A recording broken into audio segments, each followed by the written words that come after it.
இன்னைக்கு என்னவோ எனக்கு நக்ஷ் ஞாபகமாவே இருக்கு. அவனை பாத்துக்க அவங்க பாட்டி பெரிய பாட்டி எல்லாரும் இருக்காங்கதான். இருந்தாலும் அவனுக்கு அம்மா ஞாபகம் வரதுன்னு செய்யும். அங்க அர்ச்சனாவும் மாப்பிளையும் கூட பாவம் குழந்தைய விட்டுட்டு அங்க எப்படி இருப்பாங்க? எதுக்கு இப்ப தேவையில்லாம அங்க போகணும்? அங்க குளிர் வேற அதிகமா இருக்கும். ஸ்வெட்டர் எடுத்துக்கிட்டாங்களா இல்லையான்னு தெரியலையே. கிளைமேட் மாறுற நேரத்துல ரொம்ப கஷ்டமா இருக்கும்ல. இந்த நேரத்துல ஆரோக்கியத்தை நல்லா பாத்துக்கணும். அவங்க ஸ்வெட்டர் எடுத்துக்கிட்டு போலன்னா அவங்களுக்கு ஜுரம் வந்துடும். அர்ச்சனா இதெல்லாம் கவனிச்சுக்கிட்டாலாம் தெரியலையே. என்னங்க என்ன பேசுறீங்க நீங்க? உனக்கு உதவி செய்யற ராதிகா. இத்தனை விஷயத்தையும் நீயே சொன்னா டயர்ட் ஆயிடுவல்ல.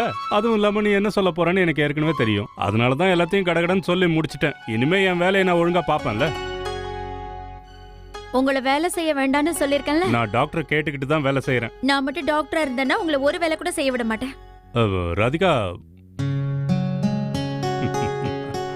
அது சரி. நான் என்ன சொல்ல வந்தனோ அதை சொல்ல விடாம பண்ணிட்டீங்கல்ல. அது ஒண்ணும் இல்லைங்க. அர்ச்சனாவும் மாப்பிளையும் ரொம்ப நாள் கழிச்சு இந்த மாதிரி வெளியில போயிருக்காங்க. அவங்க 2 பேரும் ஆண்டவன் புண்ணியத்துல ரொம்ப சந்தோஷமா இருந்துட்டு வரணும்.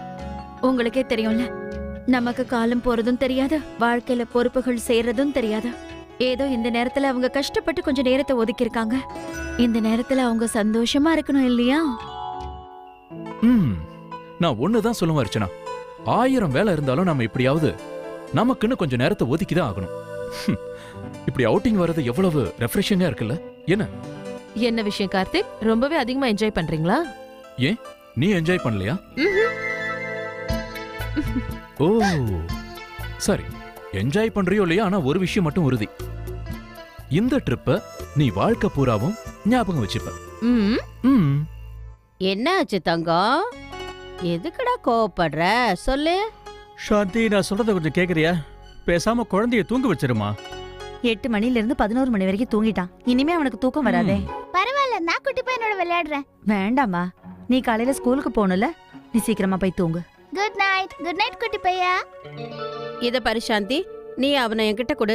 அவரோட ரூமுக்கு கூட்டிட்டு போய் தூங்க வைக்கிறேன். அதெல்லாம் வேண்டாங்க்கா. மாமா இந்நேரத்துக்கு மாத்திரையை போட்டு படுத்திருப்பாருல்ல. தூங்குற நேரத்துல எதுக்குக்கா? நக்ஷ தூக்கிட்டு போனீங்கன்னா அவர் எழுந்துருவாரு, அப்புறம் கஷ்டப்படுவாரு இல்லக்கா. அண்ணே, நான் சொல்றத கேளுங்க. நீங்களும் போய் படுத்து தூங்குங்க. மணி என்னன்னு பாத்தீங்களா? 11 ஆயிடுச்சு. இல்ல ராஜசேகரா, நான் இங்க இருந்து போக மாட்டேன். அண்ணே, நீங்க கவலைப்படாதீங்க. நான் தான் சாந்தி கூட இருக்கேன்ல. நீங்க போய் தூங்குங்க. அப்படி சொல்றியா? சரி, ஏதாவது தேவைன்னா என்ன வந்து எழுப்பணும். பெரிய பாட்டி சொன்னது புரிஞ்சுதா? சரி. என்ன செல்லக்குட்டி, இங்க பாரு.